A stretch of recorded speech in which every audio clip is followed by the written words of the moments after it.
Wave. Hey, smile and wave. We're here. Hi, everybody. It's 7 o'clock, so we're here as agreed, and I am delighted to be here this week. I'm in discussion with, not interviewing, in discussion with the wonderful Jen Mansfield, who is a fulfillment coach. But I won't tell you any more than that because she's going to talk about herself and tell you a little bit about herself. And tonight we're going to have a discussion about this beast of a thing called comparisonitis. So I Googled it and looked on WIKI, as you do before you talk about anything. And comparisonitis is defined as the compulsion to compare one's accomplishments to another's to determine relative importance. It sounds really wordy, doesn't it? And sounds really important, but actually we all know it's an absolutely awful feeling. So on that note, I'm going to ask Jen to introduce herself and tell you a little bit about her and tell you exactly what she does so that you know who you're talking to. You know me, you see me all the time. So hi, Jen, and off you go. Hey, Mandy, thank you so much for having me on this evening. And I can't wait to have this conversation with you about comparisonitis. Very exciting. Mm-hmm. Yes, I do love the very important definition of it. It's definitely a thing. And, you know, we're really good at making nothings into somethings. Yep. And that's kind of what I absolutely excelled at for a good 20 years of my life. And so I managed to do a very, very good depression and a pretty good anxiety as well for about 20 years. And it, whilst on the outside, I guess they call it kind of high functioning depression or whatever, where on the outside, I look very, very successful. And to anyone on the outside looking in, I looked like I had the perfect life. I landed kind of my dream job. I was in London. I had an amazing partner. We managed to actually buy a flat in London. So, you know, we're ticking all of those boxes, all those things you should do to have a successful life. And on the inside, I was just absolutely crumbling. And there'd been, do you know what? I wasn't even sure. It wasn't until I was 29 years old that I realized a trauma had happened that I'd completely deleted and blanked out for everything. So I used to beat myself up even more, being like, how dare I feel like this? I have the most amazing life. I had a perfect childhood. Like, I have friends and family who love me. Like, why am I feeling like this? Why? And it was just a vicious cycle of kind of questioning myself and just managing to make myself feel worse and worse and going down that spiral. Which kind of started at the age of 13, and obviously I didn't know it was depression then. And then interestingly, it sort of went in 7-year cycles when I get sort of really, really bad and down, and then I'd sort of coast along, and then I'd have another sort of episode where I'd spend a year or two just really like low.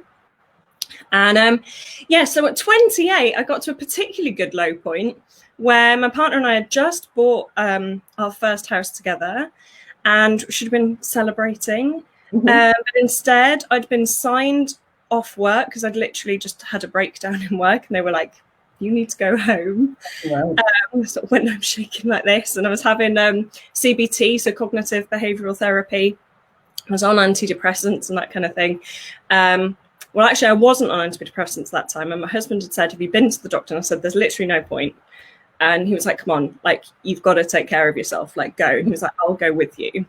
So I was like, okay, fine. So he came with me, bless him. And I was telling them sort of, because that was the worst time I'd had anxiety, actually. I hadn't really had anxiety attacks before that. And the doctor, bless her, she was just like, we tried some breathing exercises. And I was just like, hang on. And she got Google up on a computer and literally Googled breathing exercises for anxiety. And I was just sat in the chair. And like, we got out of that place and my husband was like, I'm so sorry. Like, I realize now, like, why you didn't want to go. And I said, look, I've been so many times and they try and help. And I said, but they don't. And by that point, I'd got to the point where I believed I was utterly broken. And because that was the treatment I was getting from people that were really, really trying to reach out and help me, thought, I'm effed, excuse the language. Like, it's like, I'm absolutely a lost cause, and this isn't a life, this is an existence. Right. And to be honest, I'd be more used donating my organs to someone that actually has a life to live. So at that point, I went home and looked through our life assurance policy that we'd had to take out for our mortgage, and read through the terms and conditions of that. And unfortunately / very fortunately, it said they won't pay out if one or other of the named people on the deed commit suicide within 12 months. So I said, right. So that's what And I said, I've got 12 months to sort this out once and for all and never go back there. Or Ollie's left with a house with a mortgage paid off and he doesn't have to put up with my crap anymore. Win-win. Right. And so that was the start of my journey out of that hole. And thankfully, I have found through the methods I found, through the journey I've been on, through that sort of personal development space I've been on, I'm absolutely 100% confident now that regardless of what life throws at me, and it's thrown some interesting challenges at me since then, like, I will not go back there. That's amazing story, honestly. So here I am, shining light, and helping other people find fulfillment in their life. And for me, it was a real eye-opener to realize that I'd spent a lot of my life people pleasing and doing what I thought I should do because that's what success looked like, and that's what would make the people around me and the people that love me proud of me, which would make me feel good about myself. Yeah. And actually now I please no one but myself first, and in so doing that I am able to love so much more freely and therefore receive so much more love in return. You know, it's not transactional anymore. Like, people don't love me because of what I've done. Like, people love me for who I am. And that was a big learning curve for me. That's massive. You've just had such an amazing journey, haven't you, to come out of that and then do something so positive with it and decide to help others. I think that's why most of us end up doing this, don't we? Because we've just got that story that took us to such a low place. So we can all resonate with that big time, I'm sure, in this group. And you know, I felt so broken, and it literally causes me pain to think of anyone else going around and existing rather than living, believing that of themselves, because no one's broken, and we're all doing the absolute best we can with the tools and knowledge we have and the cards we've been dealt, and that's it. And kind of the kindness starts with ourselves, and typically when we're in that space, you know, hurt people, but we hurt ourselves first. Absolutely. Yeah.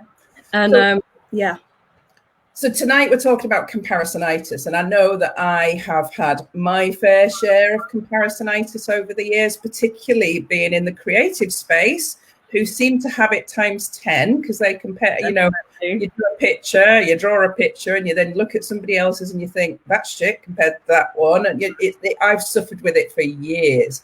I don't know if you know this about me, actually, but I studied at music college. Yeah. So I did a degree in classical saxophone, of all things. Yeah. But yeah, so exactly the same. Like, as opposed to with artwork, it was with music. But yeah, literally scored and pitted against each other for kind of work, and it's brutal. It's a brutal area to try and get into until you just don't have it anymore. And so you must have experienced your fair share outside of the creative then, through going through all those things in your life. So talk to me about your experience of comparisonitis and how you've compared yourself to others over the years. Oh my gosh. So I guess it started for me like right back at like primary school, and like I had a really close-knit group of friends that they were all much taller than me. And I was tiny for my age. So I started doing ballet at 3, but they didn't make a leotard like big enough for me. They used to call me the little rhino, apparently, because I'd have this like black leotard that was just completely wrinkled up. And I used to feel really self-conscious about being so small. And then I'd try and turn it into a good thing. And I'd be like, well, good things come in small packages. And then my friends would be like, well, yeah, but you get more good things in a bigger package. And I'd just be like, oh. And and they always had a comeback. And then as I got to kind of teenage years, 'cause I was always fairly slight, I was a dancer as well, so I was never big, but I was more stocky than they were. And again, they used to be like, "Oh, don't worry, Jen, if you were taller, we just stretched you a bit, you'd be skinnier than us." Like, and I was just like, this isn't helping. And so I was always just like comparing myself to other people. And again, I grew up in North Wales in a really small town, and my parents, wanting to give me as many opportunities as possible, sent me to a Welsh speaking school. But my mum's actually from the States originally, and neither of them could speak Welsh. So I was one of the only kids in my circle, at least, that had English speaking parents. So I spoke English at home and then Welsh in school. So again, I felt like the odd one out there. And like, my mum had obviously never done the whole school uniform thing. So she just thought, oh, as long as you wear school colours, it'll be fine. So she used to like home make all my clothes, and I'd be there in like a green pinafore with like a red flowery blouse. And everyone else would be in like a red tie and a green skirt. And I'd just be the kid on the end of like the class photo, like with a big red bow in my hair. I remember overhearing like my mum's friends like joking at a dance meet once that the reason I was so short was because she'd stinted my growth with the size of bows she put in my hair. So there was always jokes that made me feel separate to like everyone else, and it was always made in kind of good humor, but it doesn't feel like that, does it, when all you want is belonging and you're set apart. So yeah, it started there, and then I got into sport and again competition. So if you're not winning, and likewise with the music, like my dad, bless him, he was so supportive and he'd drive me miles and miles and miles. But at every competition, he bought this little mini disc recorder so that he could record all my performances. But then I'd have to listen back to them in the car, and he'd be like, "Oh, you messed that bit up. What'd you mess that up for? You've practiced that loads." And it didn't even matter if I'd won. Like, we'd still have to sit there and listen to it. And so it was never enough. So there was that whole not good enough. Yeah. And then you put everyone around you whose parents would just kiss them and hug them and be like, "I'm so proud of you regardless." And, my parents loved me and did so much for me, but that wasn't their style. Yeah. And so whilst that was all I wanted, that wasn't what I received. I received support in another way, but it didn't land for me. I know there's an element, isn't there, though, that it's really difficult no matter what you do as a parent to get it right, but it's really easy as a kid to blame your parents for everything. Well, and this was one of my key lessons, actually, because I held a lot of contempt and blame for my parents during those dark years. And I remember being in a group therapy session. I was by far the youngest one there, actually. We were all sat in a circle. And the facilitator said to me, "Hands up in the room," or not to me, to the group, "Hands up in the room who is a parent." And about 3/4 of the people put their hands up. And then he said, "Okay." And he said, "Hands up out of you who are parents, who wakes up at 1 a.m., 2 a.m., 3 a.m. and goes, oh, I can't wait to fuck up my child tomorrow." And everyone just went, no. And he said, funny that. He said, "I've been doing this for 30 odd years." And he said, "I've never met a parent who resonates with that." And he said, "And yet, here you all are." And I was just like, yeah. And it's that thing of realizing that actually, when you're under 18, you're not responsible. Like, you have legal guardians and it is their responsibility to keep you safe and bring you up and blah, blah, blah. Bearing in mind, you're viewing the world through a very limited lens of experience where 2 + 2 can very easily make 74. And if that isn't then tackled head on, then that 74 ends up carrying on through our lives and repeating. But the thing is, when you get to 18, you're responsible. So it's not your parents' problem anymore. Like, you've kind of got to find where you put those 74s in and redo the math. Yeah. And kind of take them out and, and let go and recognize that they were trying to, and, I'm blessed to be a parent myself now. And it was hilarious when I was pregnant because I was doing a lot of reading on different kind of parenting styles and that kind of thing. And I had a really clear vision of like the kind of mum I want to be. I'm not her, by the way. Yeah. But I I sort of joked with my friends, like, based on what I'd heard in that therapy session, and said, oh, do you know what, the pressure's off really? And they were like, what do you mean? And I said, oh, well, it'll be fucked up anyway, it doesn't matter what I do. And they were like, Jen, that's an awful thing to say. And I was like, no, it's true. Like, we'll do whatever we can to screw ourselves up. Like, as long as I love that kid and do the best I possibly can, I've done my work. Absolutely. And so, and again, so it does feel good that the pressure's off. And obviously, like, I absolutely try my best, but I don't get it perfect every day, even with the knowledge I have on how, like, the mind works and kind of all this well-being and personal development stuff. Like, there's still those moments where you're like, what? What do you want? Use your words. So that aha moment then for you has helped you relax a little bit more into parenthood as well. Taking you through. I just take everything with a pinch of salt now. Like, and life is so much more fun. And that's the key to what I teach people, is like to create more freedom and fun in their life. And that doesn't necessarily mean through kind of ditching your job and like completely becoming irresponsible and like winning the lottery or making loads of money so that you're financially free and all of this. It's about coming from within. And then when you've got that true freedom and that true fun inside of you that you're able to find and create every day, then life becomes free and fun regardless of the circumstances. But you also notice that your circumstances dramatically improve anyway as a result. And I suppose that's to do with the vibrational energies and stuff, isn't it? So it is. I think it is. But I think for the ladies watching this, if any of them are sort of sitting watching this and saying, but how do you stop comparing yourself to other people? Because we compare ourselves as parents. Social media is a nightmare for comparing yourself to everybody else, because everybody just shows you what they want you to see, and therefore whatever you are doing never seems to be good enough. So how do you address that with women? So it's my belief that we only see, I think it's Madonna's words, you only see what your eyes want to see. And so one of the things I teach is the map of our reality and how we construct how we view the world.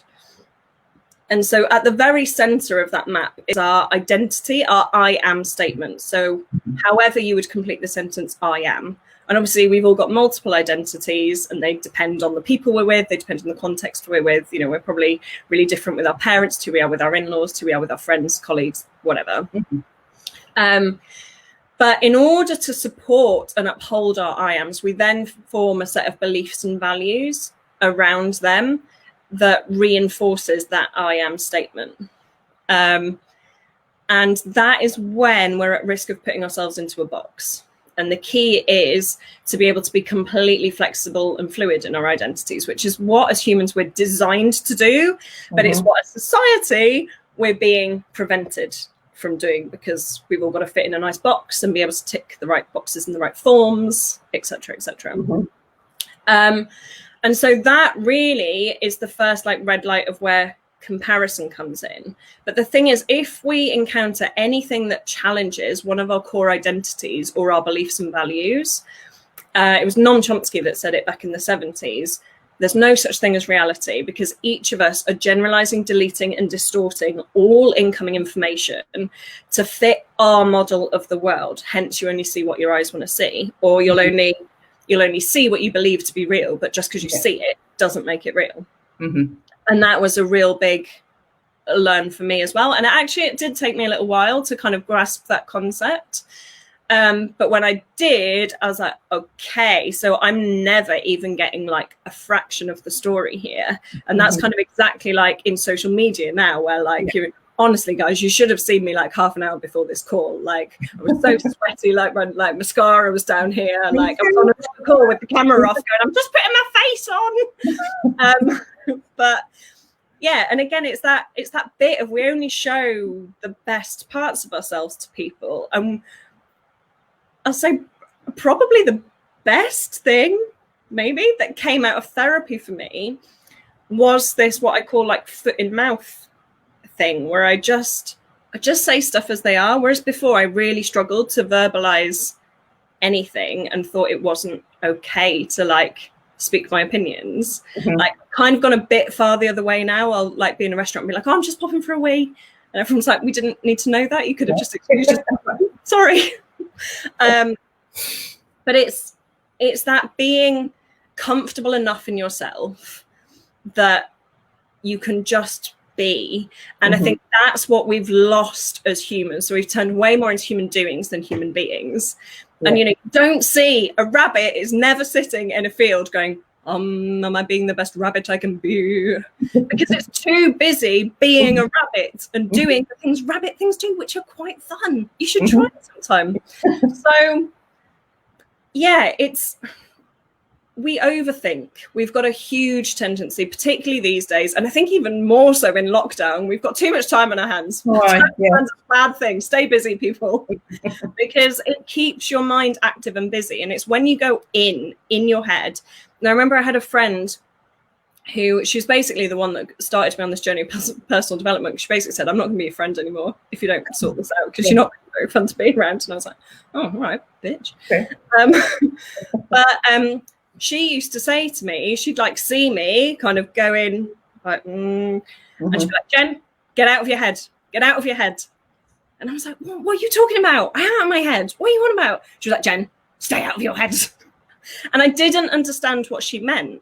But I realized I'd spent a good part of the last 20 years in here talking to myself in not very nice words, listening to the shitty voice in my head and what it had to say, which wasn't true because it was generalizing, deleting and distorting based on how I was feeling and the world I was seeing. And so the world was a terrible, awful place of like, why on earth would you want to live on this planet? You know? Whereas now I'm like, oh, it's a wonderful life. So I think for starters, get out of your head, stop listening to that voice. But also, before you stop listening to it, identify whose voice it is. Is it yours? Is it a parent? Is it a teacher? Is it a loved one's? Like, who is it talking to you? And then dial it down, because we all have kind of auditory, visual and kinesthetic in us. So we've got the feelings, we've got what we see and what we hear. And this is happening internally as well as externally. So someone suffering from anxiety, the great news is, and this is why creatives are particularly good at being anxious, you've got to have a really, really, really good imagination to do anxiety well. Because all you're doing is creating really big, full HD, scary pictures in your mind's eye of all the awful stuff that could happen. And the trick is to be able to harness that and actually create compelling images and nice images and positive images of your future.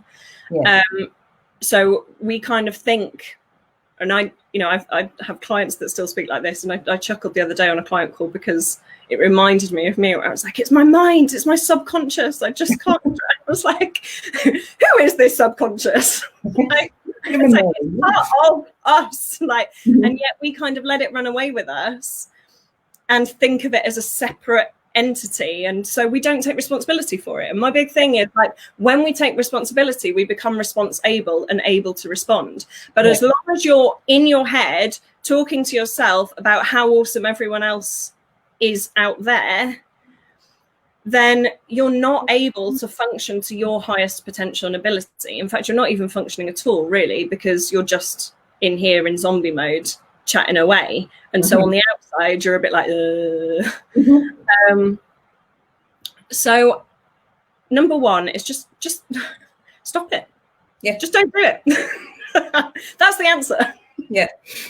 But it's realizing that you're only ever seeing one type. You're not even seeing one side of someone.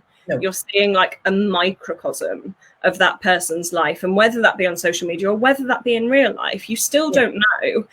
And also, you don't know what they've been through to get to where they are, or what chapter they're on their journey in comparison to you. So you may be on chapter 1 and you're comparing yourself to someone on their chapter 22. And it's just madness. So it's a case of stay in your own lane and focus on what you want and make big, bright, really nice, compelling pictures of the future you want to create and the things you want to accomplish and achieve. and just stay in your lane to get there rather than sort of looking over, because that's when crashes happen, you know, on the motorway, when you're like, oh, what are they doing in that car over there? Or like, oh, there's a squirrel. Like, that's when accidents happen. Whereas if you're just focusing on your lane, you're going to get there a hell of a lot quicker and a lot safer as well, with a lot less carnage around you.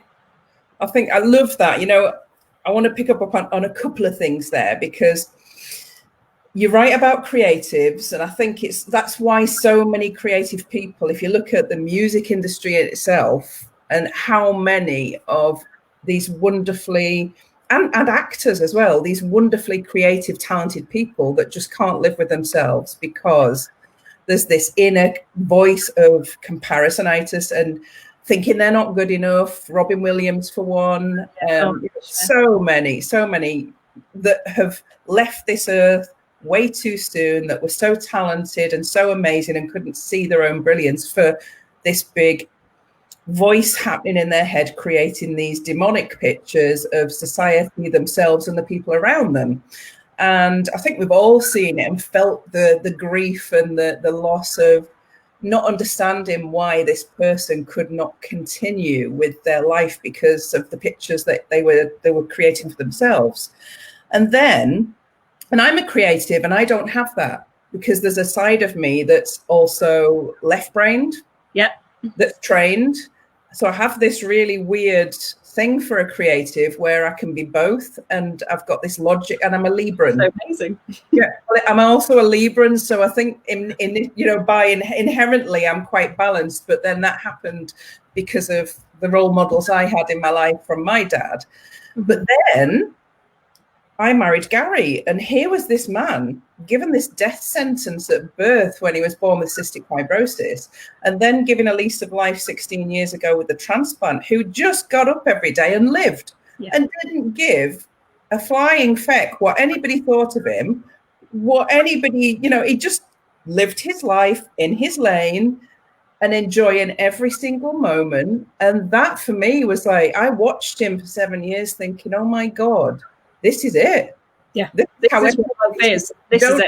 You don't need to have been given a death sentence to realize that life is just such a precious gift, and every single day is. So I learned so much from him, as well as looking at the creative souls that have struggled. I study people, and I think it's fascinating. But I see it in my own daughter as well now, this comparisonitis, this social media comparison of her feeling less than. And, she had some counselling and found those voices in her head that were coming from places that she didn't know, that somebody's saying, oh, no, it looks like I missed a lot of this. You can watch us on replay. We would love to see you on replay. Yeah, I think there's so many lessons to be had that are surrounding us. And I think you've got it on the nail on the head there, of staying in your own lane. It doesn't matter who's overtaking you. It doesn't matter who's tailgating you. It doesn't matter who's having a baby in a car across the road. It really doesn't matter, does it? Because you're only in your lane. Exactly. And if you're going to stop, and there's only one you, and you've only got one life. I mean, even if you're a bit Buddhist like me, you've only got this one life with these people in this body right now, with these experiences. And and again, like talking about time travel, and people are like, time travel doesn't exist, and I'm like, yeah, we do it all the time, every second of every day. Most of us are, in fact, living in today. Yeah, we're living in the past to actually come to now. And and it's recognizing that, and being able to recognize that the past doesn't hi into Rochelle. Hey, Rochelle. And it does matter which one matters. Yeah, come back to us, Anastasia. Yeah, tell us what matters. You matter, and your life matters, and every moment matters. Yes, and like this is the thing, like much more recently. So I sort of grew up a proper cynic, very science-based, evidence-based, like wanted everything. It was all very black, white, good, bad, right, wrong, which now is the polar opposite of how I live my life. For me now, it's like horses for courses, each to their own. If it makes you happy and you're not hurting someone else, go with it. It's none of my business if I agree with it or not. But where was I going with this? And much more recently, I've become a lot more open to through my kind of scientific approach and coming at this through a psychology perspective and a neuroscience perspective, and like an internal chemistry perspective, and I really got into epigenetics as well, which I find really interesting, which is the concept of something above genetics and how beliefs can affect our DNA and our genetics. And I went to a couple of absolutely fascinating lectures and talks on that as well. And I really think that's where science is now headed.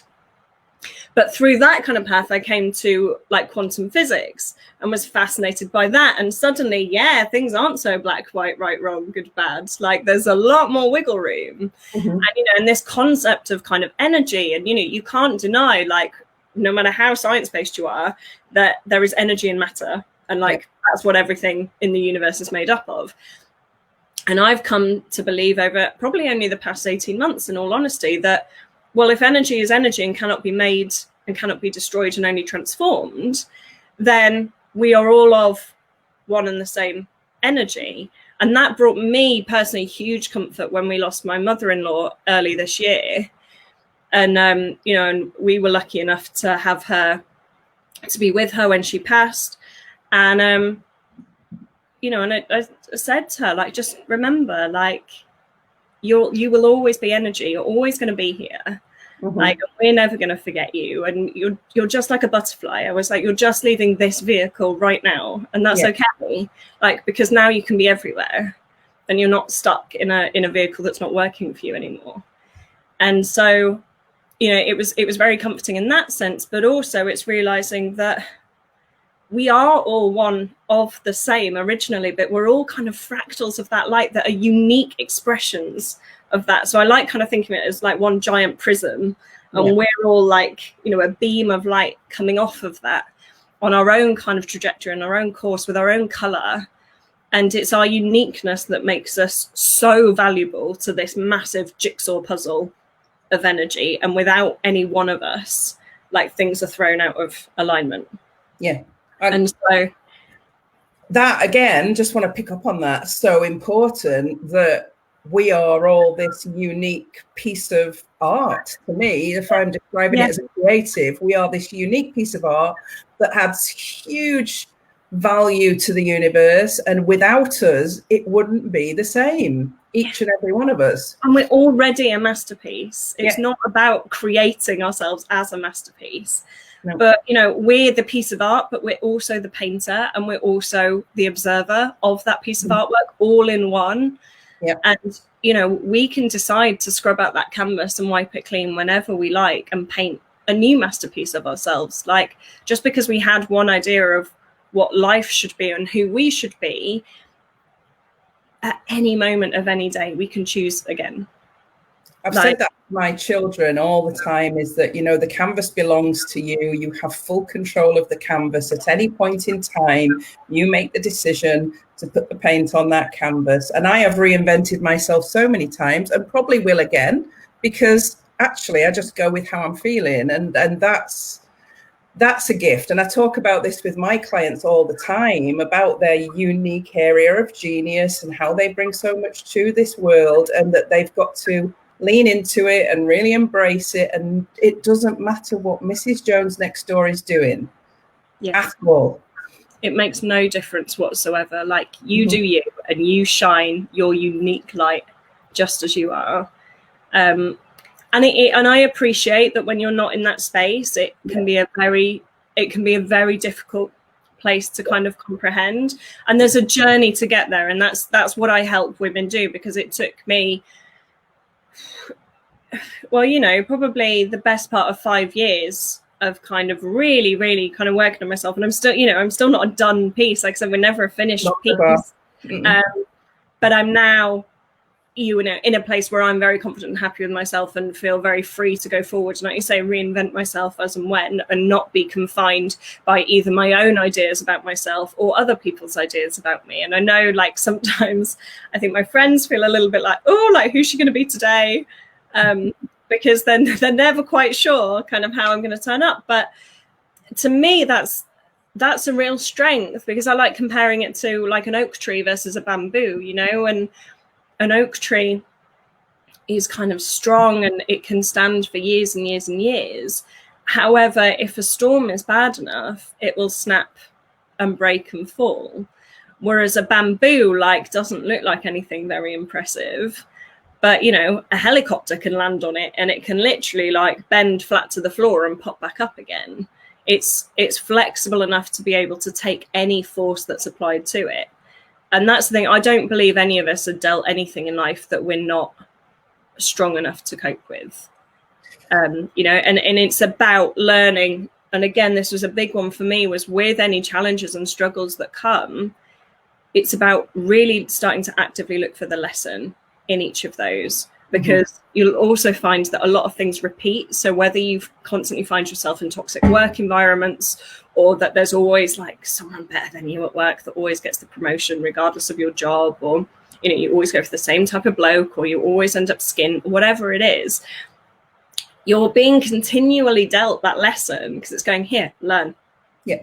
Learn this. Don't learn this now. No, I'm going to present it again. Take the lesson. And when we eventually listen and learn to whatever that lesson is, it's gone. Those people never feature in our life anymore, because again, like generalized, delete, distort, then they're not an issue. Of course they exist. They don't just evaporate off the planet. But because we have integrated whatever it was that was causing us that struggle, it doesn't feature on our radar anymore. It can just be deleted. Whereas when it's not been acknowledged, it's going to get louder and louder. So your lessons are going to get harder and harder until you actually stop and listen. And I see that so much. I mean, honestly, I mean, I watch my own sister, and I've watched her for 40 years making the same mistakes again and again and again. And it breaks my heart, but there's only her that can get herself off. And that's the worst bit. And again, with, you know, people like Robert Munson, you're saying, you know, it hurts so much to see these people suffering. But I used to take a lot of referrals. People would refer, you know, a lot of friends and family to me. I don't do it anymore. I say, no, if that person wants to work with me, they've got to come to me. I can't help them. Like, unless they've got to that point where they're ready to help themselves, because so many people tried to help me. So many people tried to tell me they love me. So many people tried to, you know, take me to different therapies, or like force me to eat, or like watch me take my pills or whatever. And it doesn't do anything. And when you're in that space, you can do anything to get around that. And you can do any, you know, you become deaf, blind and dumb to like any thing that's trying to help you. And so it's, you've got to come to that point yourself, and only you can help you. And you're not broken, and you're not unfixable. But sometimes we've got to get uncomfortable enough in our discomfort to move. Sometimes we get too comfortable in our discomfort. And I think, you know, as humans, you know, there's that terrible saying, isn't there? Better the devil you know. And it's very hard to see what's on the other side. And for all you know, it's another devil, but you don't know. Like, you're making it up. That's your imagination doing cool things again. But you're not driving the car. So, you know, you've got to get back behind the steering wheel and be like, hang on, I'm the boss here. You're my mind, my brain. I'm going to drive you. Like, and you're going to help me achieve what I want to achieve. Because ultimately, like, all this very primitive bit of kit up here is doing is trying to keep us safe and secure. But you know, it's functioning as like a 5-7-year-old. And you know, there's, I think it's Jen Mansfield describes it as the Little Prince. Where like it's doing somersaults in the garden just as its dad's died, and it's being told how to like run a kingdom at like 7 years old. And at 31, it's still trying to run the kingdom on the information it semi whilst doing somersaults in the garden. It doesn't work. And so, you know, we take our car to the garage to have an MOT to check it's safe. The interesting thing is, cars don't kill anyone. No, drivers do. But how often do drivers get MOTs? Like, you know, and it's mad, like, particularly in like this whole like self-care industry now of like health and fitness and well-being. people wait until they reach breaking point or crisis point to change, rather than have a nice frequent and regular check-in with what's going on up here, rather than just what's going on physically, because they're both completely interconnected. And what mind suppresses, the body expresses. So you better check your mind first. And, you know, it makes way more sense to be looking after up here and checking in and being like, what is going on up here? What do I believe? What stories am I telling myself? Are they serving me? Are they helping me? And if they're not, either clear them out yourself or seek out someone. There's plenty of other people that have other methods to me that can actually give you a hand, like having that clear out and having that kind of system upgrade. You know, I talk about car MOTs, but it's the same with computers. Like, we're constantly having to do software upgrades. I mean, Apple drives me mad. So there's like one every week. But, you know, we don't do that to ourselves. And that's where, again, often the comparisonitis can come in, because generally speaking, the people that seem to be up there are the ones that have taken the time to do that and clear that, so that they've been able to move forward. Whereas the rest of us are holding ourselves back, being like, I can't do that. Or, you know, and what I love is I'll say something to them and they'll be like, you can't say that. And I'll be like, well, I just did. And I was like, what you mean is I shouldn't say that, because you wouldn't say that. Therefore, I shouldn't either. And I was like, don't put your stuff on me. You know, that happens to me all the time with my 20-year-old. She'd be like, Mum, why do you have to go and be that honest with people? And I'm like, because there's not enough people are. And if they were, we'd have a lot less comparisonitis, because we wouldn't think everyone else was perfect. Exactly. And, you know, kudos to Apple for having an upgrade every week, because it keeps it running really smoothly and it doesn't break down as often. Exactly. So Jen and I are on the same mentorship program. We both took a huge decision to invest in ourselves in a big way. And, you know, I'm 55 and I've been doing this stuff for a long time. And, you know, do you ever get to a point in your life where you know everything? Absolutely not. Do you ever get to...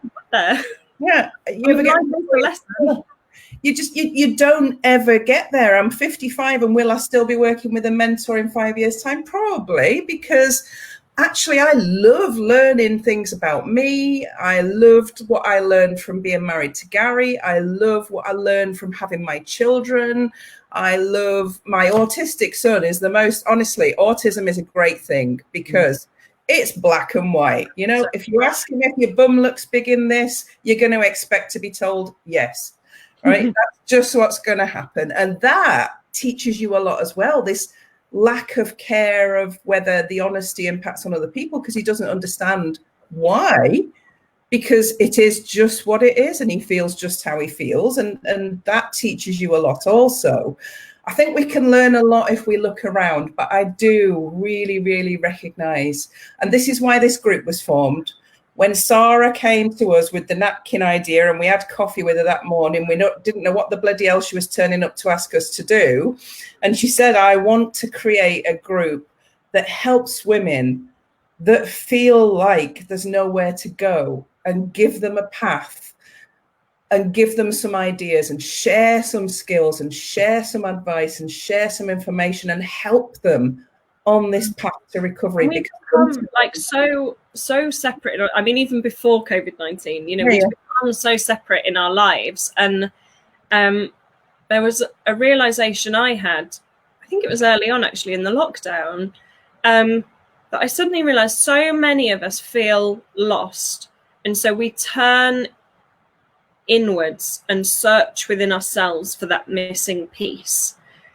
But actually, I think we've got it back to front, or arse about front, as I say, because I'll explain that in a second. But I think actually it's that we've become disparate from the puzzle, and it's that need for connection that we're seeking. But we think it's us that's lost something, but we've just lost the pack, we've lost the collective.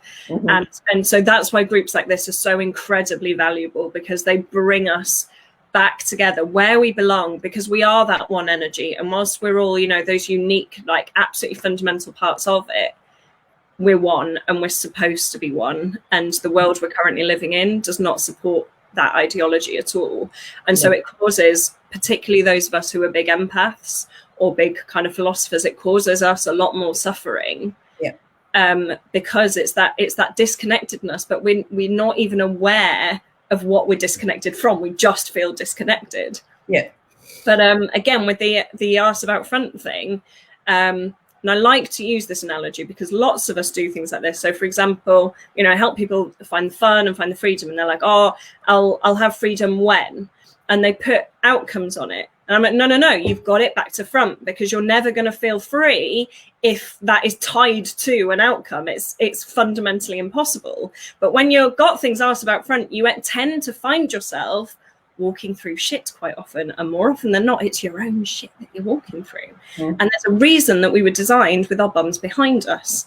And that is so that the path is clear ahead of us, so that we do not need to be getting things back to front. So just check on whether you've got things the right way around, or whether you were doing sums when you were 5 and you got the wrong answer, and you maybe need to upgrade your maths. Maybe. Great analogy. And I think, you know, to sort of try and sum it up, you can have amazing goals that are in the future that you're going to be happy when, but for me, your goal should be about today, and you should be happy now. And how do you create that existence? And that existence comes from saying, do you know what? Today is enough. I am enough. I am enough, yeah. Where I'm going is enough. And where I've been doesn't matter, because it was a place in time that doesn't exist anymore. 100%. So thank you so much for joining us. I think I could have talked all night about this, as could you. You know, we could still be here at midnight with people popping on and off and going, oh my God. But we're here to help share some of the lessons that we've had and the tips that we can share in a group of women that have come together for, like you say, for one reason and one reason only, to help and support each other. And thank you. It's made a huge difference you being here tonight. Any last tips for the ladies before you leave? I think just decide who you are. And with the thing of feeling good, it's, again, a really lovely thing I've done. I know you've done this too, Mandy, because it was one of the things our mentor said. It was about setting feel goals. So we're really good about setting goals in the future, but they don't really mean anything if we don't have that feeling of happiness associated with it, or we're not feeling that on the journey to get there.